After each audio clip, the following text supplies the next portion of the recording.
Okay, this is Boxing Bros UK. I'm Chris. This is my co-host Andrew, the Boxing Brain, and today's topic is going to be about some of yesterday's fights, like the main important ones. We're going to talk a little bit about Johnny Fisher, BOSH. We're going to talk a little bit about Danny Jacobs and Shakur Stevenson. There's not really much to talk about these fights, to be honest. No. Each one for different reasons. So we'll start off with Johnny Fisher. Take it away, Andrew. The Boshinator Bosh. Well, the thing is, every time I keep thinking about this fight, I keep smiling because, you know, we said before in our preview video that, you know, with Babic, he's an all-action, 100% all-go, defends with his face. You know, the Poundland Chisora, that's probably a bit harsh. That's probably a bit harsh. It's like a, I'd say, it's like a charity shop bloody Rocky Marciano, but he just ain't got the chin for it. He's got the same similar style, really. But I think I underestimated just how much this guy's punch resistance has just faded into oblivion. Like, and maybe it wasn't all that great to begin with, because as soon as he's come up against people with any amount of, with heavy hands of any degree, he's just, his legs stiffened. He's just coming up. I don't even know where to start. Like, if I was just came out walking in straight lines, no head movement. Johnny Fisher catches him with what looked to be trying to throw a right hand that kind of turned into this kind of short kind of little right hook and caught him sort of nice on the chin, and you could tell he felt it. It was basically game over from there, wasn't it? I just, so what Johnny Fisher showed us is that he still doesn't know how to throw a straight right hand down the pipe. I think it's like, I don't know, straight shots. It's like he can't throw a straight shot. So apart from what he did shape up well, using his jab, using his feet for like the first 20 seconds. So he did show us a little bit of that, like he was going to start boxing. And he had his man hurt, and he finished him with accuracy. He didn't just windmill and throw his hands like he did against Armstrong, hitting him like he landed solid punches all on the chin, all that. So even though it's 30 seconds, he showed us a little bit, but not much, because we still don't know what he's going to be like against someone half decent. So and Babic, two losses and one win, and them two losses are both first round knockouts.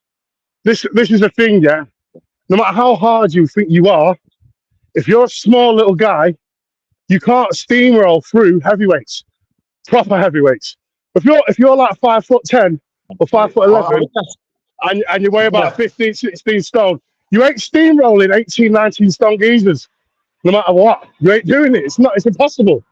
This is the lesson in life. Tyson, who's he think he is?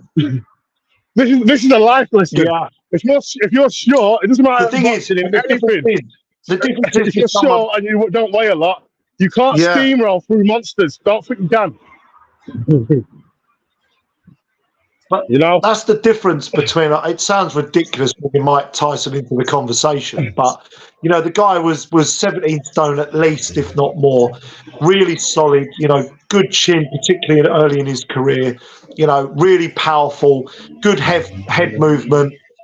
High skill set, and Babic has just gone in there, walked in a straight line. Not even say a fundamental of. Johnny Fisher's got a decent jab, right? He's got a ramrod style jab, and he's got a big right hand. Just step into the right to take some of the sting out the shot. Just a little movement to the right because it's coming, right? But nothing, just nothing. Yeah, there's nothing. So I think Babic should retire before he gets himself hurt, or if he wants one last stab at it, go down to cruiserweight. You're a cruiserweight. Just try at cruiserweight and see how you get on. If you get knocked out in the first round again, just retire. That's what I'd say. For Johnny Fisher, next, he's not fighting Dave Allen next, because Dave Allen's already said he thinks he could beat him or give him a good test. So he wants a few warm-up fights. I think he's fighting on Saturday, a 6 or 8 rounder at some small old show. And then he's going to have another fight. And then he said, I'll give it. That's on Dave Allen's interview, Boxing King Media. He said that. So that's not coming up next. And Eddie Hearn kind of alluded to, he can beat everyone now, but... what was he talking about?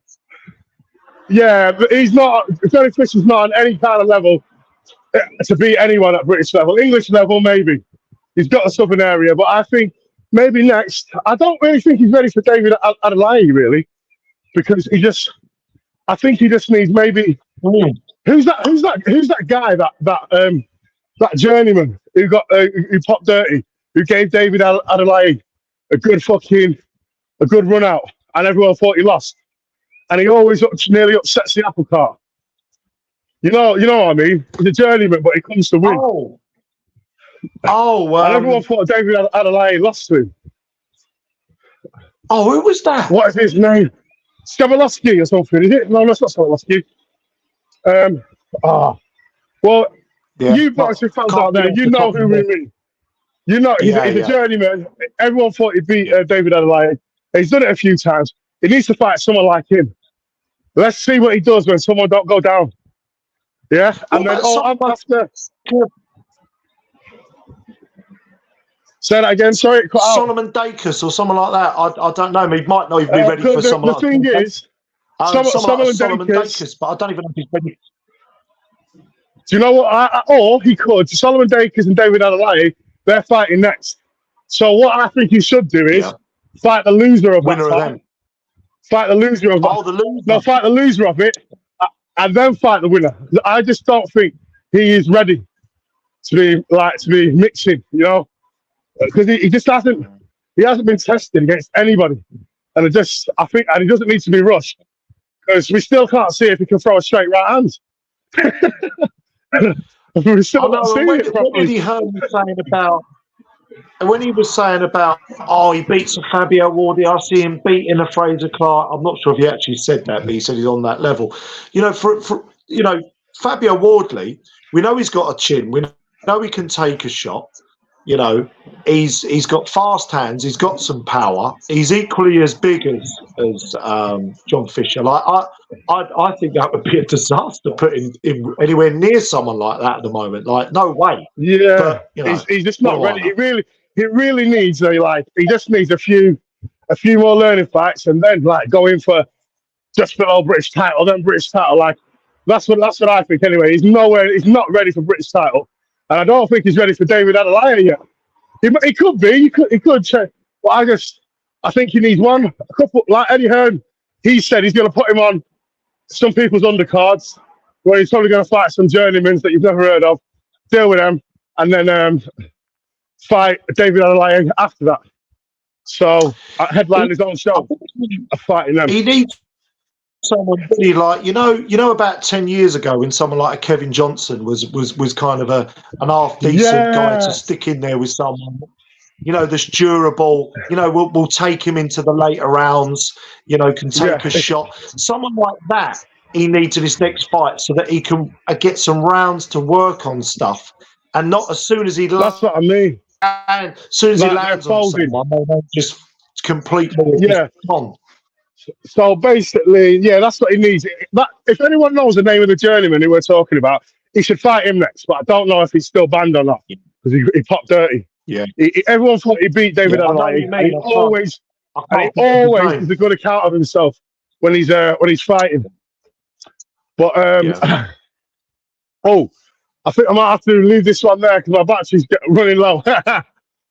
I see. Well, the other two, no one probably it's just they stunk the place out. Shakur Stevenson, Danny Jacobs stunk the place out, mate. So he's not even probably worth mentioning, is it? So, just a quick Danny Jacobs. He was fighting on Jake Paul's undercard against Shane Mosley Jr. and he lost, and he's nearly 40. So I just think he needs to hang it up. He hasn't got it no more, obviously. And Shane Mosley Jr., he ain't that good.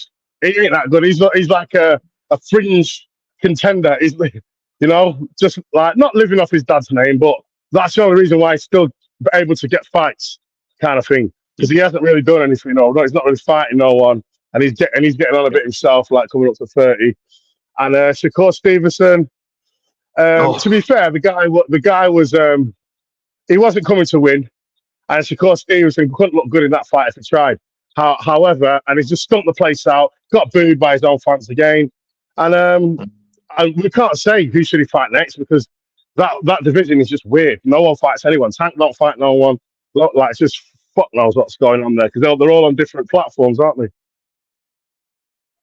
Yeah, I know. We need Turki Al-Sheikh to come and intervene, but he tends to prefer the bigger divisions, doesn't he, Turki Al-Sheikh? Yeah, no, he probably would have, but Tank Davis fucked it up for himself, being a cheeky cunt, because he said, "Oh, I won't speak to you unless I see 2 Ferraris outside my house." So now Turki Al-Sheikh's not giving him the time of day. Tank v Loma. I saw a little bit of news just briefly come up on my feed, Chris. Tank v Loma. But I don't know how much truth is in it. But no, they are in negotiations. That is going to be a good fight. However, Loma's a bit past it, but I still think he might have enough in to beat Tank. I really do. If he starts quicker than he normally does. Yeah, because he's never really been in any wars, so he can take a good shot, and that's Tank's best defense. Yeah. And Tank won't necessarily be the A side, so it could be a little bit more. I'm probably being a bit naive here, Chris, but the judging might be a little bit more balanced, maybe. Yeah, no. To be fair, the judges in Saudi have been spot on, better than America, better than England. Like, no, there's not been any home cooking. It's been really, really fair. Yeah. Less corruption. Yeah, that's it. Well, let's conclude, guys. So that was a roundup on the boxing on the weekends. Subscribe, please. Subscribe. BOSH. Yeah, BOSH. We've been saying that for a while. Go on. See you later, guys. Love.